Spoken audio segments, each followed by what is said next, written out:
Welcome in this new edition of Beyond the Arc right here on High School Cube News. Brian Chimino with you once again with Michael O'Brien of the Chicago Sun-Times. Talk about some of the games that took place this past weekend. Had a couple of big shootouts and some big games coming up as well. First up, Mike, let's talk about the Chicago Elite Classic. Took place from the UIC Pavilion this past Saturday. And just when you thought the Wolverines would go into hibernation, they're back. They're number one again with a big win, a rolling win. DJ Williams looked terrific. Yeah, he did. The whole team, you know, they look good. They pretty much smacked around national power. And their talent is there. Zach Norville got off to a really good start in his first varsity game. Yeah, he did. You know, I'm a little bit worried about them because I don't know if they have any guards. Zach Norville, you know, has grown to like 6'2", 6'3". He's probably a shooting guard, but really they have like 12 high major Division I small forwards. And I'm not sure that's the best recipe for high school basketball success. So as good as they looked and with all that talent, there still isn't a point guard, and I'm not even sure there's a solid shooting guard, and that could be an issue long term. And the previous number one, the Whitney Young Dolphins, go down at the horn to St. John Bosco from California. But the more important thing, Mike, Julia looked good and Miles Reynolds looked really good. Yeah, Okafor just looked tremendous. I mean, it was really one of the better performances I've ever seen from a big man. I say that a lot about his performances, but that always seems to be true. And then once again, the thing we talked about in the preseason with the backcourt issues with Chimino and Young and some of the big powerhouses, the point guard situation is a problem right now at Whitney Young. You know, in a lot of ways, you saw it throughout the game. However, Miles Reynolds stepped up and had maybe the best game of his career, you know, but he's a shooting guard. They still need that guy. Mosley, senior Irwin Henry, someone needs to step up and really take that point guard role. Chimino and Young are not going to be able to survive in the city and in the public league and in the high pressure games around here without really good backcourts, and that's going to be an issue. And the best individual performance of Saturday night had to be Cliff Alexander. He got cleared to play, 22 points, 20 rebounds, and 5 blocks. He was doing everything. Yeah, Cliff, it looks like he's playing in a too low of a league, and someone should call him up. You know, whether it be the NBA or wherever, he's just doing crazy things to people. It's pretty, you know, as great as Okafor is, you know, as skilled as he is, Alexander is just so much more explosive that it's really, really fun to watch. And a couple other individual performances to talk about from Saturday. Tyler Eulis in the loss did his thing, and welcome to the Player of the Year conversation, Dominique Matthews. Yeah, I mean, Tyler Eulis, we talked a little bit about Marian Catholic. They don't have the talent of Young and Chimino, probably not even Curie, but right now they are the most cohesive unit.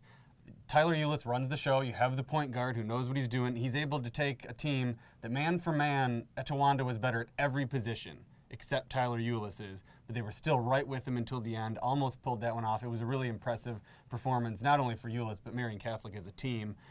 Dominique Matthews was definitely the best player of last week. He's going to be the player of the week for the Sun-Times, just scoring like a madman with his brother Charles out. He's really helped them get over the hump without who's supposed to be their best player, his younger brother. And I think this year, maybe Dominique Matthews is going to be St. Rita's best player. We're seeing that. And Charles, his brother, might be the better prospect long term, but this looks like it's going to be just a huge year for Dominique. And you can read about all the results from the Chicago Elite Classic right here on High School Cube News. Going head-to-head with the Elite Classic on Saturday was the Mac Irvin Diabetes Classic taking place from Larkin. You had 4 games, 2 great ones, ending the day in overtime. We can start with Morgan Park sneaking by Larkin in overtime in a real hostile environment. Morgan Park traveled to Elgin, went into Larkin's gym with that whole town there, bloodthirsty, you know, for a win to get on the map, and they somehow managed, without Josh Cunningham, their best player, who sat to get the win in overtime. So give Morgan Park all the credit in the world for that one. And another overtime win, St. Viator had a great weekend. They rolled over Wheaton Academy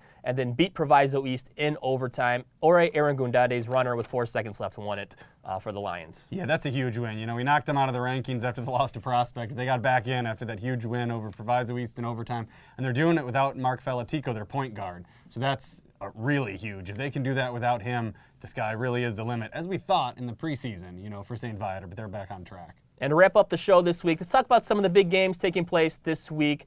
Tuesday, you're going to be seeing Vocational versus Bogan, which is an kind of off-the-map game.